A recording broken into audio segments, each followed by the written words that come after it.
오늘이 무슨 날입니까, 여러분? 어버이날입니다. 여러분, 부모님께 선물 드렸나요? 목소리가 작아지는군요. 네. 꼭 선물 드려야 합니다. 제가 그래서 좀 인터넷을 조사를 해봤어요. 어버이날 선물의 1순위가 무엇일까요? 여러분이 잘 알고 있네요, 역시. 그렇죠. 그래서 조사한 거에 보니까 이런 부분이 있어요. 부모님들이 과연 어떤 선물을 가장 원하실까? 이거를 50세 이상 부모님들을 대상으로 조사를 했다고 그래요. 50세 이상의 부모님들 500명을 대상으로 자식에게 가장 받고 싶은 어버이날 선물에 대해서 조사를 했습니다. 자, 결과가 어떻게 됐을까요? 1위가 뭐일까요? 돈. 우리 부모님들을, 예, 그렇죠. 네. 부모님도 필요한 게 많아요, 여러분.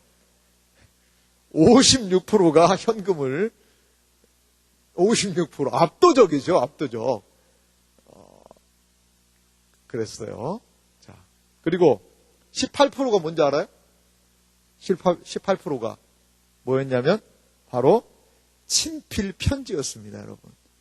가장 좋은 게 뭐겠어요?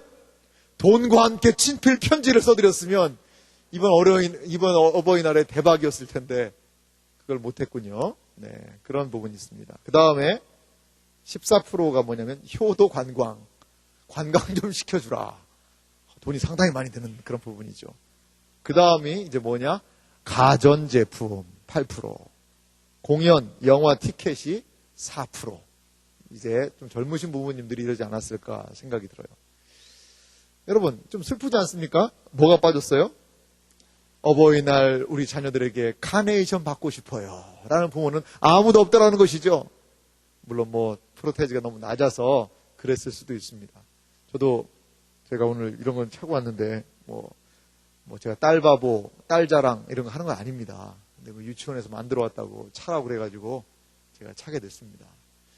뭐 저도 뭐 이런 거 원하겠습니까, 사실. 그렇게 보면 안 됩니다. 저는 아직 아이들이 어리니까, 예, 그런 부분이 있습니다. 그리고요, 고등학생들 한 3,500명한테 물어봤대요. 3,500명한테 물어봤는데, 부모님께 드리고 싶은 선물을 묻는 질문. 너는 부모님께 어떠한 선물을 드리고 싶니? 고등학생 3,500명한테 물어봤다는 거예요. 그러니까 고등학생들이 1순위가 뭐였냐면, 51%, 많은 숫자죠. 고등학생들이 이렇게 대답했대요. 드릴 수만 있다면 전교 1등 성적표. 고등학생답지 않습니까? 현금이요. 이렇게 나올 줄 알았죠, 여러분? 나름 고딩들도 머리가 있습니다. 문외 아닙니다. 생각을 하죠. 그 다음에 두 번째가 23%인데요. 직접 쓴 편지. 부모님께 드린다는 거죠. 그리고 또 하나 14%가 이렇게 대답을 했는데요. 용돈을 모아 준비한 선물을 좀 드리겠다. 부모님한테 돈을 타가지고 선물을 사서 부모님께 다시 드리는 이게 아니라 자기의 용돈을 모아가지고 부모님께 선물을 좀 드리고 싶다. 그 다음에 부모님이 별로 안 좋아하시는 거죠. 12%는 카네이션을 골랐어요. 카네이션을 골랐다는 그런 부분을 볼 수 있습니다. 근데요, 이제 젊은 자녀들한테 물어봤대요. 5월 중에 이 가정의 달인데 가장 부담스러운 날이 언제냐 물어봤더니 무슨 날이겠어요? 어버이날이더라. 이렇게 부모와 자녀 간의 사랑을 확인하는 날인데 어버이날이 5월 중에 가장 부담스럽다는 거예요. 여러분 5월에 많은 날들이 있죠? 무슨 날이 있어요? 또 어자가 있어요. 어린이날. 여러분들 별로 감각이 없을 겁니다. 어린이날. 애들은 막 달라고 그래요. 막 달라 말이야. 막 달라고 그래요. 왜? 어린이날이라 이거예요. 왜 안 주냐 이거죠. 오늘은 어린이날이라는 거예요. 당연히 사달라는 거죠. 그러다가 우리 애들 혼났죠. 혼났는데 이 어린이날은 또 부모들이 한번 좀 아이들한테 사줘야 되는 그런 부분이고 또 무슨 날이 있죠? 다가오는 스승의 날. 이제 여러분들이 좀 많이 학교 다니는 학생들은 교수님한테 사드려야 되나 말아야 되나 이런 부분들도 좀 생각이 들 거예요. 그런 날도 좀 부담이 되죠. 그런데 가장 부담이 되는 날은 어버이날이더라. 이렇게도 얘기를 하고 있습니다. 요즘 사회가 여러분 부모님을 공경하는 거에 대해서 조금은 많이 힘들어합니다. 그리고 일부 소수이긴 하지만 이 부모님을 섬기는 데에서 조금은 자녀들이 어긋난 행동들을 하는 그러한 부모 자녀들을 발견하게 돼요. 이 폐륜화라고 보통 얘기를 하잖아요. 그러한 일들이 막 있어요.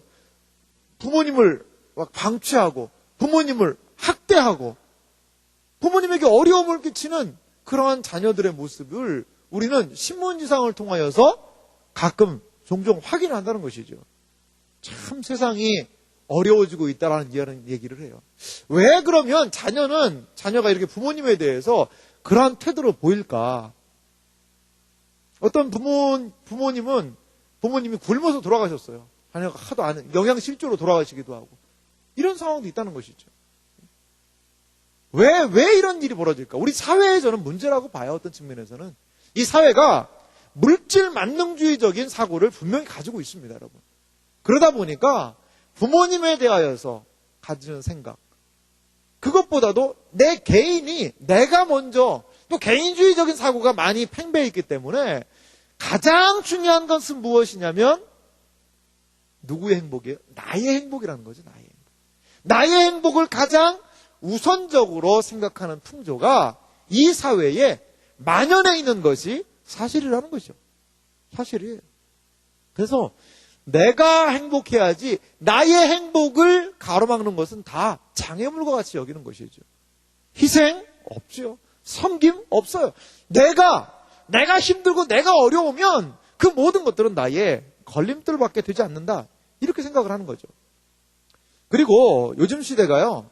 어때요? 부모를 섬겨야 한다라는 그것.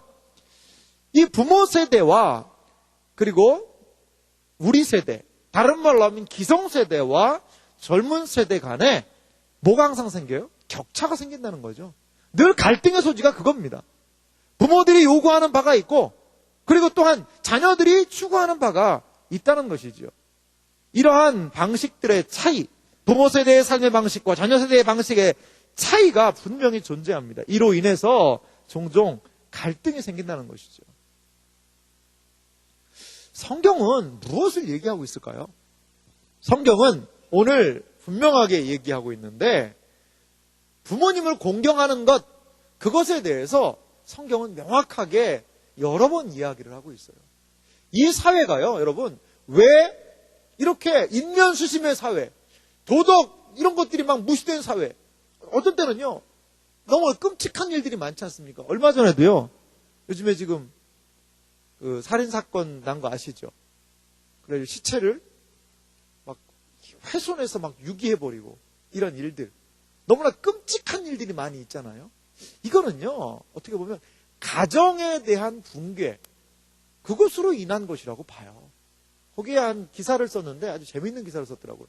이 사람이 자기 선배의 이야기를 듣고 이 분노를 조절하지 못했다. 분노를 조절하는 거예요. 왜 분노를 조절하지 못했느냐? 거기 기사에 이렇게 썼더라고요. 분노라는 것은 내가 이러한 행동을 하면 나의 부모님이 실망하실 거야 라는 생각이라든가, 그래도 나를 기대하는 이런 사람들이 있는데 그 사람들의 기대에 내가 이러면 이런 행동을 하면 안 돼 라는 그러한 기제가 있는데, 그러한 것을 경험하지 못한 사람은요 이 분노 조절을 못한다는 거예요. 분노 조절을 못한다는 거예요. 그러한 기사를 적어놓은 부분이 있더라고요. 그러니까 이 사회가요 망가져가고 있는 것이죠. 이 사회가 무엇인가가 지금 계속해서 어려움 가운데 있는 거예요. 앞으로 저는 이러한 어려움들이 더 가중될 거라고 봅니다. 앞으로 우리가 생각하는 더 끔찍한 일들이 많이 벌어질 수도 있어요. 그런 사회가 될 거예요. 그런데 이렇게 우리 사회가 무너지는 것에 가장 밑바닥에 무엇이 존재할까요? 그럼 어디서부터 이것들이 회복돼야 될까? 하나님께서요 인간에게 십계명을 주셨어요. 십계명은 너무나도 인간에게 주신 중요한 가치입니다. 오고 오는 세대의 모든 사람들은 십계명 믿어야 돼요. 그래서 여러분 찬송가나 성경책 앞면에 뭐가 있어요? 거기에 뭘 넣어놨어요? 십계명 넣어놨습니다. 주기도문도 넣어놨고요. 십계명도 넣어놨어요. 맨 뒷면에 보면 십계명이 나와요. 이것은 무엇이냐면 하나님이 우리에게 주신 영원토록 지켜야 되는 명령이라는 거예요. 십계명은 몇 가지로 구성이 되어 있을까요? 죄송합니다. 여러분들 제가 너무나 그렇게 봐서 좀 죄송한 부분이 있어요. 좀 더우면 저 뒤에 문 좀 열어주시면 감사하겠습니다. 십계명은 10가지로 구성되어 있는데요. 1계명에서 4계명까지는 하나님과 인간에 관한 관계예요. 여러분 성경책 뒤에 한번 펴보세요. 펴보시면 10계명, 1계명에서 4계명 보세요. 거기는요, 하나님과 인간이 어떠한 관계에 놓여 있느냐, 이것을 우리에게 명확하게 얘기를 해주고 있어요. 그러면 이제 5계명에서부터 몇 계명? 5계명에서부터 10계명 6가지는 뭐에 대한 걸까요? 인간과 인간 사이의 관계, 그것을 거기에서 얘기하고 있다는 거예요. 그것을. 인간과 인간 사이에 가장 중요한 것이 무엇이겠습니까? 먼저 성경은요, 사실 6계명이 뭐죠? 6계명 뭐 읽어보세요. 자, 6계명 읽어보겠습니다. 시작. 살인하지 말라예요. 여러분, 사람의 목숨보다 더 중요한 게 어디 있겠어요? 그렇죠? 목숨보다 더 중요한 건 없습니다. 그러면 인간에 관한 계명 중에 가장 먼저 되는 계명이 뭐여야 되겠어요? 살인하지 말라, 이거야 되겠죠. 왜? 목숨이 더 중요하니까. 그런데 이 목숨에 대한 것보다도 먼저 선행되는 계명이 있어요. 그게 뭐예요? 5계명 같이 읽어봅니다. 시작. 부모 공경을요, 인간들이 지켜야 되는 계명에 가장 우선으로 내세우고 있다는 거예요. 그것이 무엇일까요? 이 부모를 공경한다는 것은요, 제가 이 부분에 대해서도 다음에 설교를 하겠습니다만, 부모를 공경한다는 것은요, 단순히 눈에 보이는 부모만을 의미하는 것은 아닙니다. 모든 권위를 인정하는 것이 여기에 포함이 되어 있습니다. 문자적으로는 부모님을 공경하는 거예요. 그런데 거기에는 이 사회의 근간이 되는 권위의 복종, 권위를 인정하는 것, 그것이 거기에 가장 밑바탕으로 깔려 있다는 것입니다, 여러분. 우리 사회의 가장 근본적인 토대가 무엇이냐? 부모님을 인정하는 것입니다, 여러분. 부모님을 인정하는 것, 거기에서부터 이 사회의 무너진 기강은 바로 세워질 수 있다는 것이에요. 우리는요, 부모를 섬기는 것을, 그래, 뭐, 부모님 뭐 잘해드려야지, 뭐, 용돈 드리고 해야지. 이 정도 문제로만 생각하는데, 성경은요, 지속적으로, 신약에서도 마찬가지고, 구약에서도 마찬가지고, 지속적으로 우리 부모를 섬기는 것을 이야기해요. 그것은 비단 눈에 보이는 부모를 섬기는 것에만 국한하지 않고, 더 나아가 이 사회의 근간, 기본적인 질서가 세워지는 것이 거기 안에 놓여 있다는 것입니다, 여러분. 그래서 이 사회가요, 회복되기 위해서는 저는 가정이 회복되어야 된다고 봐요. 가정이 회복되어야 된다고 봐요. 가정 안에는 어떠한 관계가 있습니까? 부부 관계가 있습니다. 그리고 또 어떤 관계가 있습니까? 형제 관계가 있습니다. 어떠한 관계가 있어요? 부모와 자식과의 관계가 있어요. 이 세 관계가 잘 이루어질 때 그 사회는요, 병들어 있는 상태에서 회복의 기미가 보일 수가 있다는 거예요. 이 사회가 이렇게 되고 있는 것은요, 많은 가정의 붕괴를 반영하고 있는 것입니다. 이 사회가 이렇게 되고 있는 것은요, 부모와 자식 간의 관계가 깨진 것을 반영하고 있는 거예요. 이 사회가 이렇게 되고 있는 것은 형제가 형제를 더 이상 사랑하지 않아요.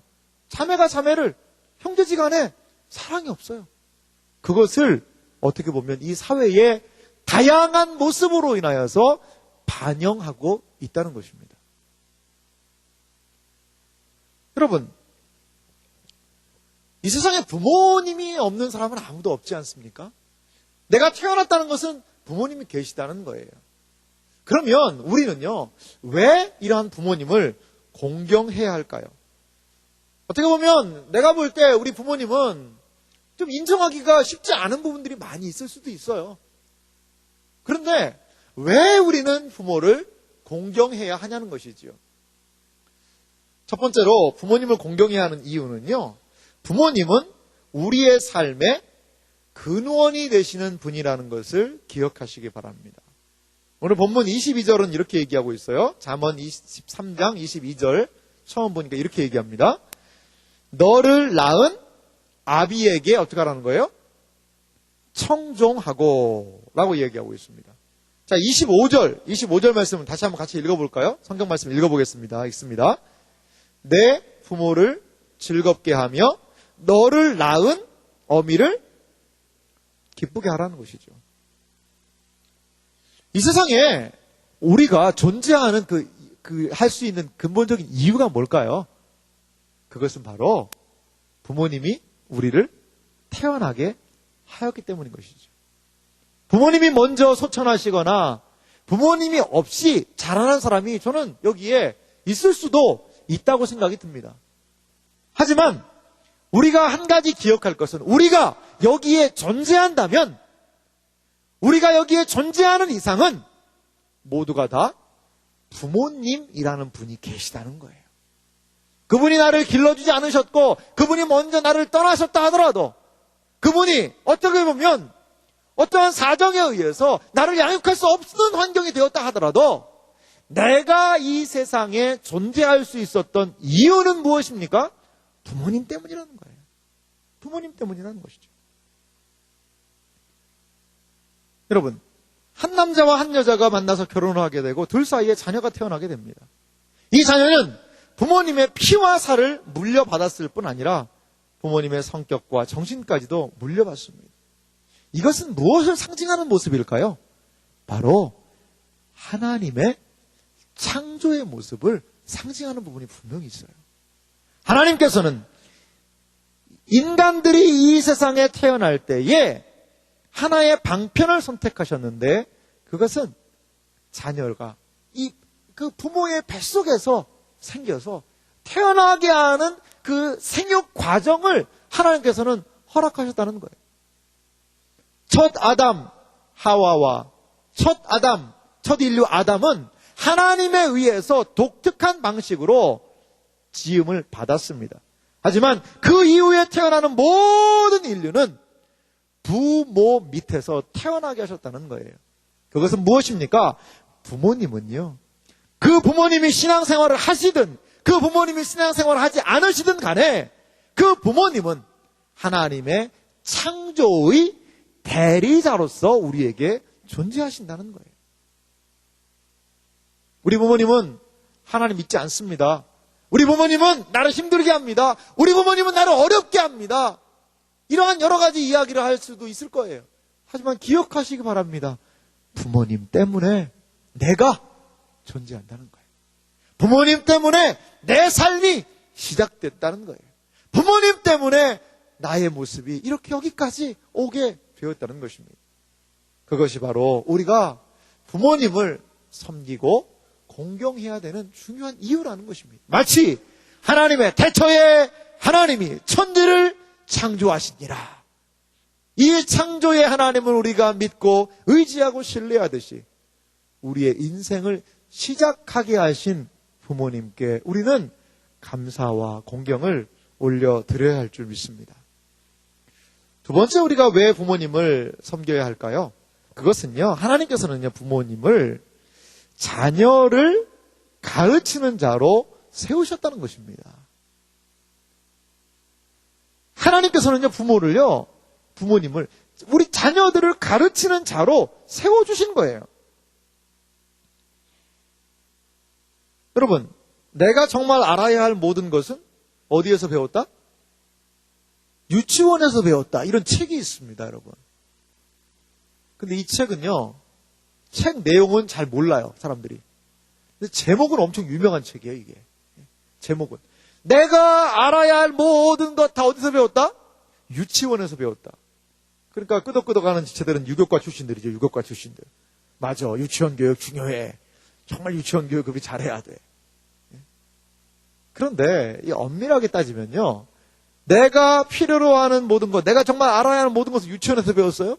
아니에요. 어디서 배운 거예요? 엄마, 아빠한테 다 배운 거예요, 여러분. 엄마, 아빠에게.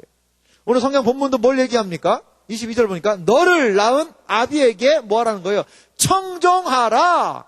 아비의 말씀을 들으라는 거예요. 부지런히 부모는 자녀를 가르칩니다. 말씀을 얘기하는 거예요. 어떻게 해야 될지를 얘기를 해요. 여러분, 아이들요, 태어나면 부모가 하는 일이 뭔지 아세요? 애들은요, 호기심이 너무 많아요. 뭐든지 만지려고 그래요. 뭐든지. 불이 뜨거운지도 몰라. 그럼 막 그 불을 대. 그럼 이거 아뜨야, 안 돼! 아뜨! 막 그렇게 하게요. 그래도 막 계속 하면 어떻게 해요? 막 손을 갖다가, 위 한번 대볼래? 이렇게 하면, 하면서, 아, 뜨겁구나. 그러면서. 막 칼 이런 거 막 가지고 놀아요. 그래도 막 손 비고. 이렇게 뜨거운 물건도 뭐 그렇고, 위험한 거, 막 이런 거 하면, 그거 안 돼, 올라가면 안 돼. 애들이요, 기어 올라가는 걸요, 얼마나 좋아하는지. 저희 아들도 어릴 때요, 막 위에 올라가는 걸 너무 좋아하는 거예요. 막 그래서 어느 날 봤더니 화장대를 막 기어 올라가고 있는 거죠. 어떻게 해요? 막 그냥 가서 말렸죠, 제가. 이러시면 안 됩니다. 그러고 막 이제 말리기도 하고. 그러니까 온갖 위험에 노출되어 있고 아이들은 뭘 못해? 분별을 못하는 거예요, 분별을. 그럴 때마다 부모는 뭘 알려줘요? 이거는 안 되는 거다. 이렇게 하면 안 된다. 이렇게 해라. 이렇게 하면 안 된다. 이걸 가르쳐요. 계속 가르쳐요. 그러면서 이 사회의 구성원으로 우리가 서 있는 겁니다. 여러분, 옆 사람 한번 보세요. 잘생겼고 참 예쁘죠? 옆 사람 한번 보세요. 졸고 있는 그대의 모습은 아름답지는 않네요. 네. 옆 사람 한번 보세요. 얼마나 잘 컸어요. 그렇죠? 얼마나 잘 컸어요. 예쁘게 잘 컸잖아요. 아름답게 잘 컸잖아요. 멋지게 잘 컸잖아요. 참 우리 한번 칭찬해 줍시다. 당신 참 멋집니다. 하고 인사를 한번 해주세요. 멋집니다. 멋지십니다. 네. 근데 뭐 혼자 있는 사람들은 혼자 하세요. 그냥 하는 수 없어요. 그러니까 좀 같이 앉아야 돼. 같이. 근데 우리가 하나 기억할 게 있는데, 우리는 생각할 때 나 스스로 뭔가 좀 된 것 같은 느낌이 들죠, 여러분? 그런 생각 안 들어요? 그래도 내가 이 정도 한 건 말이야. 내가 진짜 나 고3 때 엄청 열심히 공부했어. 나 진짜 죽는 줄 알았어, 정말. 진짜 내가 노력해가지고 이 정도 됐어. 우리는 다 그렇게 생각을 합니다. 내가 말이야 그래도 이렇게 열심히 노력해서 여기까지 왔지라고 생각해요. 그걸 보고 뭐라고 얘기하는 거예요? 개구리 올챙이적 기억 못한다. 이런 속담이 어울려요. 우리 모두가 여기까지 그래도 이렇게 사람 구실한 건요, 다 엄마의 덕이에요. 아빠의 덕이에요. 우리 부모님이 진자리 마른자리 갈아 누시면서 우리 돌보고 우리를 가르치고 했기 때문에 우리가 지금 이렇게 여기에 그래도 서 있지 않겠습니까, 여러분? 이 모든 것이 부모님의 은혜라는 것이죠. 은혜라는 거예요. 자녀 교육에 있어서 부모의 역할은요, 지금도 변함없이 절대적으로 중요하다는 것을 기억할 수가 있겠어요. 어떤 부모가요, 자녀가 그릇된 길로 가는 것을 그냥 보고, 그래, 너 막 살아라. 이런 부모가 어디 있겠어요? 그래서 재밌는 표현이 있잖아요. 엄마 개가 있어요, 개. 멍멍 개 말고, 바다 개. 엄마 개가 걸으면서 뭐라고 그랬다고요, 애기 개한테. 야, 너 좀 똑바로 걸어. 너 왜 옆으로 걸어? 너 똑바로 걸어. 이렇게 얘기했다는 거예요. 그러니까 엄마, 개가 어떻게 똑바로 걸어요? 앞으로 이렇게 가겠습니까? 또 엄마가 볼 때, 그 새끼 개가, 아기 개가, 그 옆으로 걷는 것이 엄마 보기에 반듯하게 걸어야 되는데, 이건 뭐예요? 부모의 심정에 대한 반영이죠. 어느 부모가 내 자녀가 잘못되기를 바라겠어요? 그게 우리 부모님의 심정입니다. 누구나 나의 자녀는 잘 되기를, 바른 길을 가기를 바라는 것이 우리 부모님의 진정한 심정이고, 그것을 위해서 지금까지 우리 부모님들은 희생하고 섬기고 노력해 온 거예요, 여러분. 노력해 온 거예요. 여러분, 고3 때 부모님들이 여러분들을 위해서 했던 수고들 얼마나 많아요. 저는 고3 때 자취했는데, 자취했어도 그 돈 되느라고 얼마나 고생했겠어요. 그냥 공부한다고 그냥 차로 날르기도 하고, 아침에 도시락 요즘에 싸나요? 학교 급식 먹죠? 네. 편한 세상입니다. 옛날에 막 도시락도 샀어요. 막 이런 일들도 하고. 이런 모든 것, 그 자녀가 잘 되기를 위해서 애썼던 부모의 모습, 그게 분명히 있습니다. 내가 여기에까지 서 있는 존재가 된 것은 우리 부모님의 이러한 수고를 간과할 수 없다는 것이지요. 그리고 부모님께서는 이렇게 끊임없이 자녀들을 가르치고 양육하여 여기까지 세워 놓으셨다는 것입니다. 그래서 이 중요한 부분을 부모에게 강조하기 위해서 하나님은 이렇게 말씀하신 부분이 있습니다. 잠언 22장 6절 말씀이 있는데요. 우리 같이 읽어볼까요? 같이 읽겠습니다. 마땅히 행할 길을 아이에게 가르치라. 그리하면 늙어도 그것을 떠나지 아니하리라. 이게요, 우리 부모님들의 어떻게 보면 이렇게 표현은 다 못했을 수 있을지언정 마음의 생각이었다는 것이죠. 그리고 또한 이 자리에 있는 여러분들은요, 이러한 부모가 되어야 합니다. 앞으로 이러한 부모가 되어야 해요. 나도 우리 부모님이 해준 그대로 내가 갚을 거야 라고 생각하지 마세요, 여러분. 나도 우리 부모님이 해준 그대로 내가 내 자식한테 갚는다. 그렇게 하지 마세요. 우리 부모님의 연약한 분들이 분명히 있을 수 있다고 봐요, 저는. 우리 부모님이 그렇게 노력하고 이런 마음과 태도를 가졌지만 아버지의 무뚝뚝함 때문에. 왜? 아버지가 경상도 뿐이야. 그러면 좀 무뚝뚝할 수 있어요, 여러분. 경상도 사나이들은 좀 그럽니다. 경상도 분들 뭐 3마디만 있으면 된다고 얘기하잖아요. 딱 집에 들어오면 첫 번째, 아는, 밥 먹자, 그다음 자자. 이러면 끝난다고 얘기를 하는 얘기도 있잖아요. 그러니까 내가 우리 아버지랑 나도 똑같이 해주겠다. 그러면 안 되죠, 여러분. 그러한 모습을 보면서 아버지의 인정할 것들은 인정하고 하나님이 우리에게 주시는 은혜가 있잖아요. 이 은혜는 또 흘려내어 보내야 한다는 것입니다. 나에게 부족함이 있었을지언정 그 부모님의 마음과 자세와 태도는 결코 부족함이 없었다는 것입니다. 그렇습니다. 그렇기 때문에 우리가 부모님을 공경하고 순종해야 되는 것은요, 마땅한 도리라는 것이죠. 마땅한 도리라는 거예요. 성경 곳곳에서 하나님은 말씀을 통하여 내 부모를 공경하라 라고 이야기하고 있어요. 잠언에 심지어 어떤 말씀이 있냐면, 제가 이걸 얘기를 할까 말까 하다가 자막은 준비 안 했는데요. 아비를 업신여기고 어미를 업신여기는 그 자녀의 눈은요, 눈 있잖아요. 눈, 아이 눈. 독수리가 찍어 먹게 하라고 한 그런 구절까지 있어요. 이 정도로 강력하게 부모의 권위를 인정하고 부모를 따르라는 것이죠. 부모를 섬기라는 거예요. 공경하라는 것이죠. 그것을 성경은 우리에게 말씀해 주고 있습니다.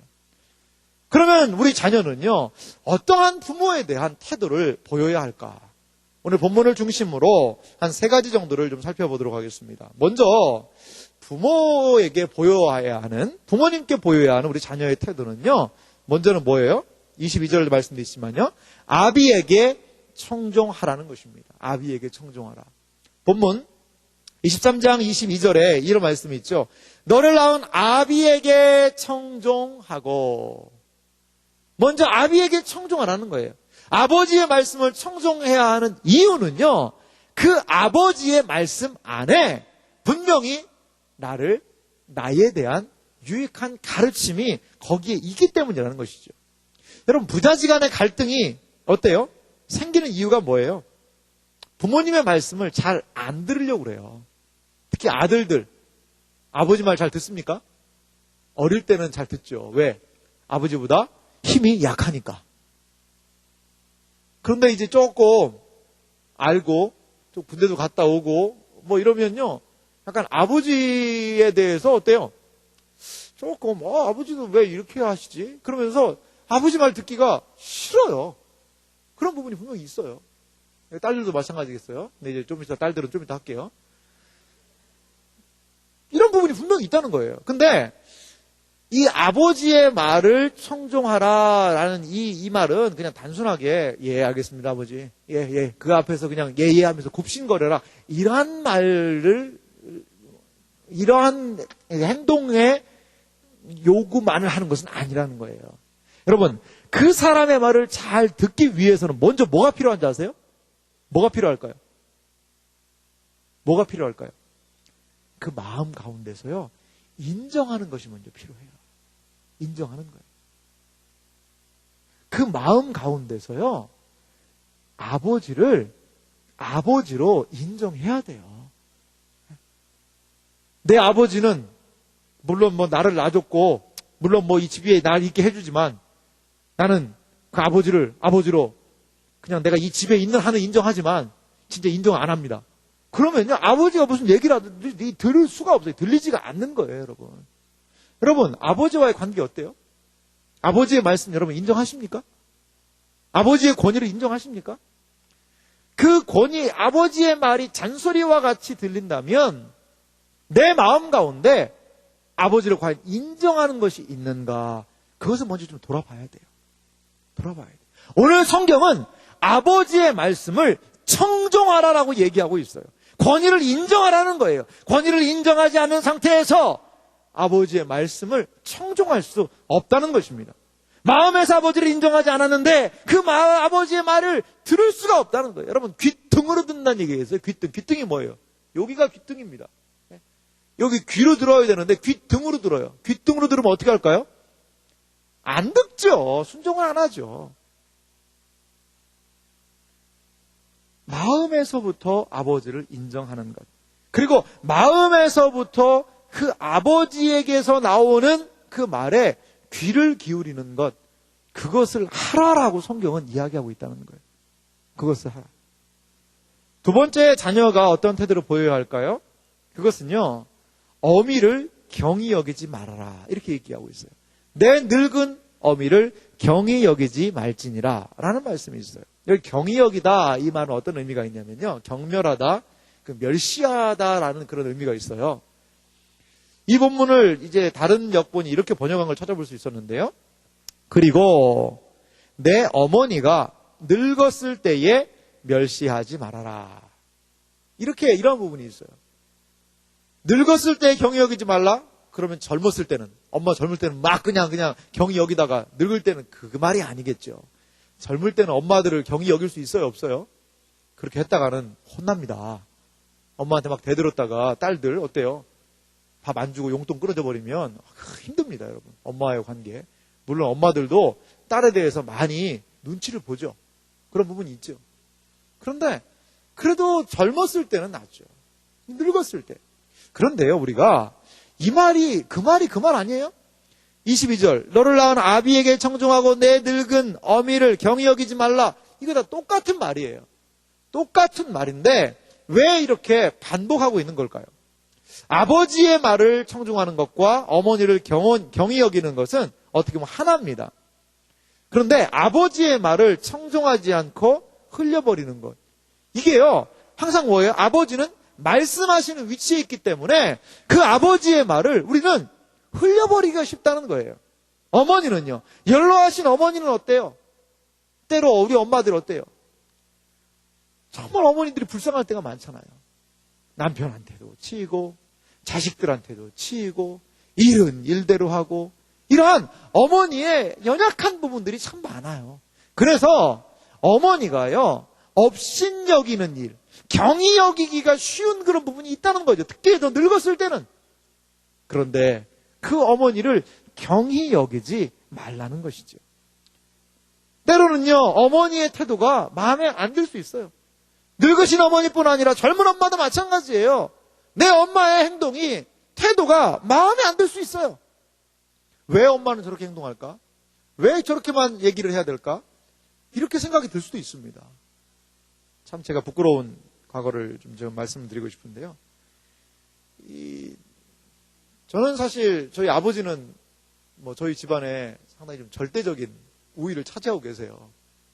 여러 가지 부분에서 저희 자녀들도 아버지를 존경하고 저도 아버지 존경하죠. 근데 이제 아버지는 상당히 좀 이상주의적인 경향이 있습니다. 무슨 일들을 어떻게 해요? 아버지들 보통 그렇게 많이 하잖아요. 과감하게 가정을 생각하지 않고 가정을 희생하여 일들을 벌리시죠. 다른 말로 하면 남 좋은 일 많이 시킨다는 얘기 하잖아요. 이런 스타일이시고. 그러면 어머니가 가정을 이루기가, 어머니도 그렇게 합시다. 네, 그렇게 해서 다 퍼주세요. 그럼 어떻게 돼요? 엄마 왜 먹을 거 없어? 다 줬다. 우리는 굶는다. 이러면 또 안 되잖아요. 그러니까 어머니들은 어때요? 항상 좀 현실적인 이상주의적인 아버지의 바짓가랑이를 붙잡으면서 현실적이 되기 쉽죠. 현실적이 되기 쉽죠. 그러다 보면 어때요? 조금은 어머니의 배포는 좁아 보일 수 있다는 것이죠. 근데 사실 저는 아들이에요, 딸이에요? 아들이죠. 아들입니다. 그렇다고 뭐 아버지 편을 일방적으로 든다 이런 건 아닙니다. 근데 그런 어머니의 모습에 대해서 제가 좀 불편함이 있었어요. 불편함이. 저는 저 나름대로의 기준이 있고 어머니는 어머니 나름대로의 방식으로 행동하신 게 있죠. 근데 그것이 어느 날 충돌을 하게 돼요. 충돌을. 제 마음이 너무 상하더라고요. 그러니까 왜 어머니는 저렇게 행동을 하실까? 정말 마음에서 상당히 좀 이해가 안 됐어요. 이해가 안 되고 제가 용납하기가 상당히 좀 힘들었습니다. 그래서 어머니와 냉전. 냉전하면 뭐예요, 여러분? 흔히 냉전하면 뭐 합니까? 집을 안 들어가요? 그러면 안 되죠, 여러분. 집은 들어가야 됩니다, 여러분. 왜요? 갈 데가 없어요.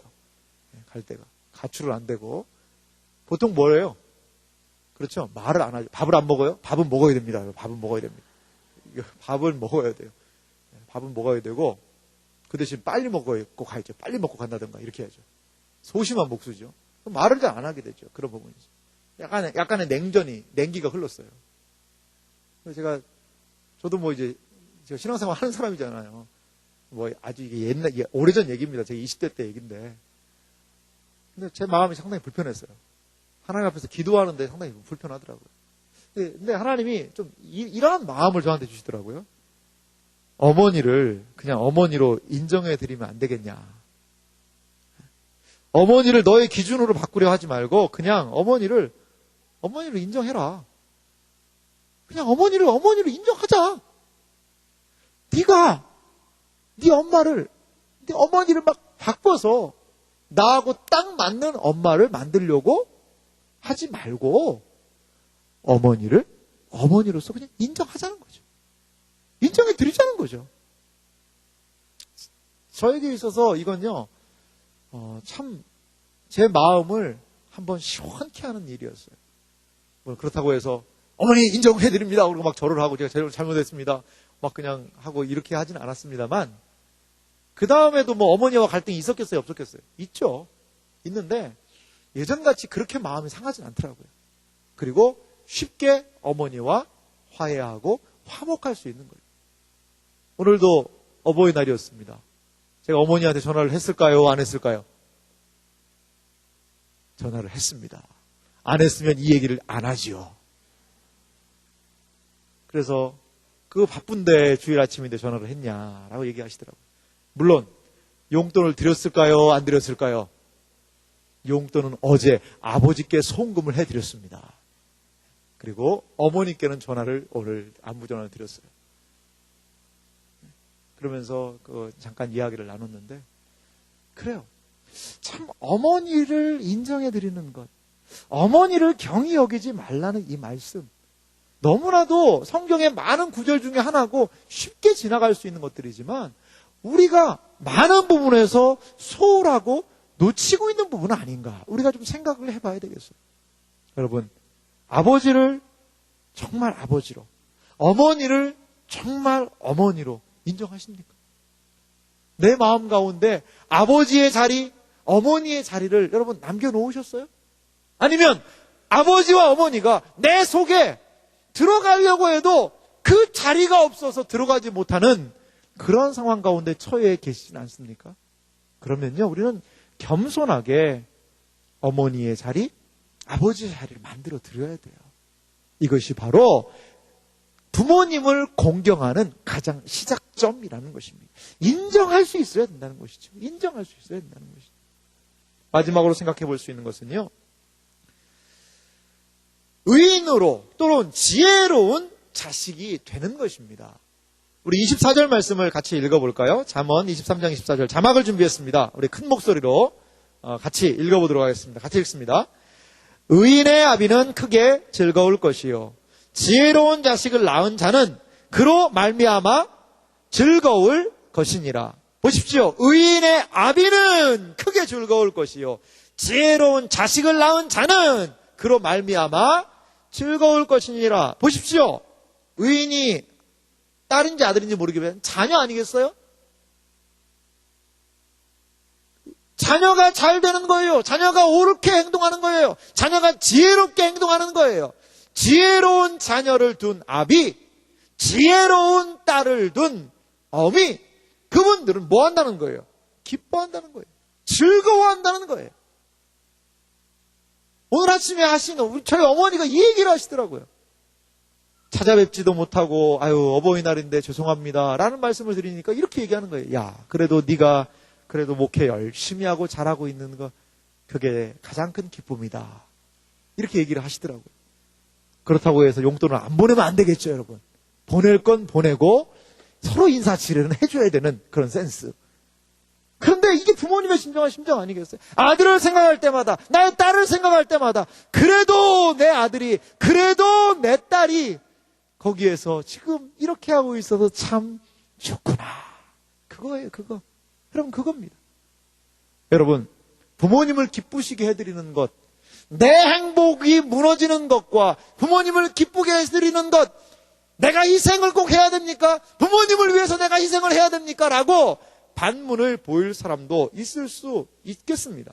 하지만 기억하시기 바랍니다. 부모님을 기쁘시게 해드리는 것은요, 나의 행복과도 연결이 되어 있다는 거예요. 내가 불행한 것은요, 나의 부모님의 불행과도 연결되어 있다는 것입니다. 부모님께서 그래서 늘 우리에게 이러한 자녀가 잘 되기를 바라면서 하시는 말씀이 무엇입니까? 잠언 23장 23절은 이렇게 얘기합니다. 진리를 사되 팔지 말며 지혜와 훈계와 명철도 그리할지니라. 이것이 바로 부모님이 우리에게 들려주고 싶은 이야기라는 거예요. 지혜를 가지고 살아라. 명철을 가지고 살아라. 그래야만 너가 이 세상에서 온전할 수 있다. 그리고 잠언 23장 19절은 무엇을 얘기하고 있습니까? 함께 읽겠습니다. 자막 준비했습니다. 함께 읽어봅시다. 내 아들아, 너는 듣고 지혜를 얻어 내 마음을 바른 길로 인도할지니라. 잠언 말씀은 부모의 기쁨을 무엇과 진리를 행하는 자녀와 연결시키고 있다는 거예요. 부모님의 기쁨이 무엇이냐? 진리를 따라 사는 자녀. 그것에 부모님의 기쁨이 연결되어 있다는 것입니다. 부모의 진정한 기쁨은 자녀가 바른 길로 행하는 것입니다. 자녀가 부모의 말씀에 순종하는 것, 부모의 바람과 기대에 만족시켜주는 것이 진정한 부모의 기쁨이 된다는 거예요. 이것은 바로 일반적인 자녀의 모습이라는 것이죠. 여러분, 우리는 조금 전에도 제가 말씀드렸지만 이런 갈등이 생길 수도 있어요. 부모를 만족시키기 위해서 자녀는 그러면 희생되어야 되나? 부모의 만족을 위해서 나는 희생되어야 하는가? 나의 행복은 뭉개져야 되는가? 이러한 생각을 할 수가 있습니다. 하지만요, 정상적인 부모라면 자녀의 희생을 볼모로 자신의 기쁨을 취하지는 않는다는 거예요. 않는다는 거예요. 자녀의 희생을 양분 삼아서 부모의 기쁨과 만족을 누리는 그러한 부모는 이 세상에 존재하지 않습니다. 진정한 부모는 비록 자신은 좋은 것을 취하지 못해도 자녀에게 좋은 것을 주기를 원한다는 거예요. 부모의 모든 기대는 자신의 자녀가 잘 되는 것입니다. 이것이 바로 우리 부모님의 모습 아니겠습니까? 그러한 것 때문에 우리는요, 부모님을 좀 기쁘시게 해드리는 자녀가 됐으면 좋겠어요. 여러분, 무엇으로 부모님을 기쁘게 해드렸어요? 지금까지 살아오면서, 아니, 오늘 5월 8일 어버이날이라서 이야기하는 것이 아니고, 과연 부모님은 나의 어떠한 부분을 가지고 과연 기뻐하실까요? 우리의 태어남, 그것은 어땠을까요? 우리의 태어남은 기쁨 자체였을 거예요. 우리가 태어났을 때 얼마나 우리 부모님이 기뻐하셨을까요? 자녀가 태어났다는 것은 부모에게 세상과도 바꿀 수 없는 커다란 기쁨이었을 것입니다. 그런데 그 자녀가 태어나서 부모의 마음을 알아주지 못하고 부모를 힘들게 하고 어려웠게 할 때 부모는 근심할 수밖에 없고 부모는 기쁨과는 멀어진 삶을 살지 않겠습니까? 여러분, 우리가 보여야 될 태도가 무엇일까요? 아주 작은 것이라도, 손편지 하나라도, 고액의 용돈은 아니지만 엄마 이거 가지고 맛있는 거 사 드세요. 그것. 엄마 이번에 나 예쁜 선물 받은 거 있는데 엄마가 더 이거 잘 어울릴 것 같아서 가져왔어. 엄마 이거 쓰면 좋겠는데. 이런 작은 것. 작은 네모 하나, 그것으로 우리의 부모님은 기뻐하실 수 있다는 것이죠. 한 아들이 입대를 앞두게 됐어요. 입대를 앞두게 됐는데 이 아들은 부모님의 말을 그냥 잘 듣는 아들은 아니었던 것 같아요. 그래서 마지막 공부하다가 일주일간 입대 일주일을 남겨놓고 그리고 이제 집에 오게 됐습니다. 시골이었던 것 같아요. 근데 시골이 얼마나 일이 많아요. 그러면 이 아들이 좀 뭘 해야 돼요? 일반적이라면 이제 군대 가기 때문에 뭘 해야 돼요? 부모님을 좀 도와서 일도 좀 도와드리고 그렇게 해야 되지 않겠어요? 그래야 착한 아들이 아닙니까? 이 일은 도와주지 않고 그냥 집에서만 노는 거예요. 부모님이 마음이 상당히 어려웠어요. 그래도 마지막 싸워서 보내면 안 되니까 꾹꾹 참고 군을 입대해 보냈어요. 그런데 아들을 군대에 보내고 난 다음에 이 가정에 놀라운 일이 생겼다는 거예요. 이 엄마가 어디 외출을 하려고 나들이용 신발을 이제 딱 구두를 해서 신는데 구두 속에 뭐가 있는 거예요. 그래서 이 신발을 벗어봤더니 거기에 조그만 쪽지가 하나 있는 거예요. 거기에 이렇게요. 와, 우리 엄마 나들이 가시네요. 엄마 이 신발 신고 좋은 데 잘 다녀오세요. 아들의 편지가 있는 거예요. 아빠가 이제 늘 읽는 책이 있는데 그 책을 딱 펴서 읽으려고 그러는데 거기에 쪽지가 하나 있는 거예요. 아빠 오늘도 책을 보시네요. 역시 우리 아빠는 멋져. 늘 이런 책을 읽고 교양인으로서의 자격을 갖춘단 말이야. 아빠 최고야. 이런 아들의 편지가 거기 있는 거예요. 집안 구석구석. 그러니까 이 부모가 보물을 찾는 심정으로 그 아들의 마음을 읽었다는 그런 이야기를 들어본 적이 있어요. 어떻게 하면 우리의 부모님을 기쁘게 해드릴 수 있을까요, 여러분? 알죠, 여러분. 여러분, 오랫동안 시집장가 안 간 지체들은 너 결혼하는 거 그게 내 최고 기쁨이다. 엄마, 그건 당장 들어드릴 수 없어. 뭐 이렇게 얘기할 수도 있어요. 그것이 참 근심일 수 있어요. 하지만 그것도 기도하면서 분명히 이루어드릴 날이 있지 않겠습니까? 하지만 그것과 더불어 우리가 우리의 부모님을 기쁘시게 해드릴 수 있는 것이 과연 무엇일까? 한번 좀 곰곰이 생각해 봤으면 좋겠어요. 그것이 무엇이에요? 우리의 이 가슴 한켠에 우리의 아버지의 자리, 우리의 가슴 한켠에 우리 어머니의 자리를 만드는 거예요. 그렇게 할 때에 오늘 이 잠언이 말씀하고 있는 이 말씀을 우리도 실천할 수 있지 않겠습니까? 너 낳은 아비에게 청정하고 내 늙은 어미를 경히 여기지 말지니라. 내 부모를 즐겁게 하며 너 낳은 어미를 기쁘게 하라. 이 하나님의 준엄한 말씀에 우리는 순종하게 될 줄 믿습니다. 혹시 부모님과 화해하지 못하고 있는 지체들은 이 자리에 있지는 않습니까? 혹시 오늘 어버이날임에도 불구하고 어제 잘해드리려고 하다가 대판 싸우고 온 지체가 있지는 않습니까? 오랫동안 부모님과 너무나도 앙금이 져 있어서 이제 너무나도 서먹서먹해져 있지 않습니까? 그러한 지체들에게 오늘 에베소서 말씀을 같이 들려드리고 싶어요. 마지막으로 이 말씀을 좀 읽어보겠습니다. 에베소서 2장 16절에서부터 18절 자막 준비했습니다. 16절부터 같이 읽어보겠습니다. 또 십자가로 이 둘을 한 몸으로 하나님과 화목하게 하려 하심이라. 여기에서 이 둘은요, 사실 이방인이에요. 이방인과 하나님이 원수되었다. 이거죠. 하나님과 원수되었던 이방인이었는데 어떻게 됐다는 거예요? 그리스도의 구속으로 인하여 둘이 하나가 되어서 화목을 이루게 되었다는 것입니다. 그런데 저는요, 이것이 우리 깨어진 부모와 자식 간의 관계도 능히 십자가는 그 일들을 하게 될 줄 믿습니다. 계속해서 읽어보도록 하겠습니다. 원수된 것을 십자가로 소멸하시고 또 오셔서 먼 데 있는 너희에게 평안을 전하시고 가까운 데 있는 자들에게 평안을 전하셨으니 이는 그로 말미암아 우리 둘이 한 성령 안에서 아버지께 나아감을 얻게 하려 하심이라. 그렇습니다. 십자가는 위로 깨어진 하나님과 인간 사이에 길을 여셨어요. 십자가는 깨어진 이웃과의 관계, 그 이웃과의 관계를 회복하는 놀라운 역사가 있다는 것입니다.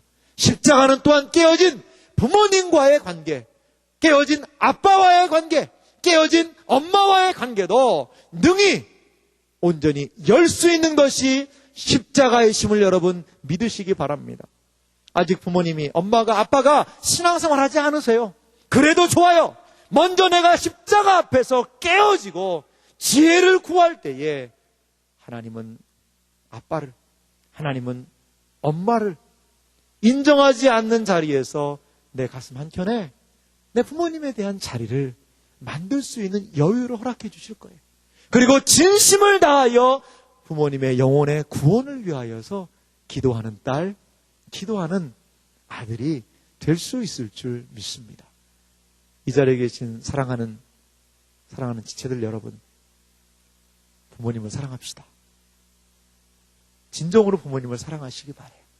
십자가 밑에서 우리가 깨어지고 순종함으로 오늘 말씀을 이루며 살아가는 복된 믿음의 자녀들이 되시기를 주님의 이름으로 축원합니다. 같이 기도하겠습니다. 이 시간 같이 한번 기도하겠습니다. 누구를 위해 기도해야 될까요?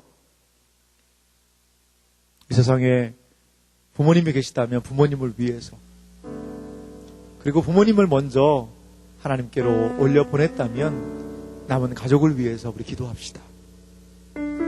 내가 정말 아빠의 자랑스러운 딸, 엄마의 자랑스러운 아들 되게 해달라고 이 시간 좀 기도했으면 좋겠고, 또 우리의 가장 진정한 아버지 하나님 보시기에 온전한 자녀가 우리가 되었으면 좋겠습니다. 우리 부모님을 기억하며 감사하며 기도하도록 하겠습니다. 기도합니다.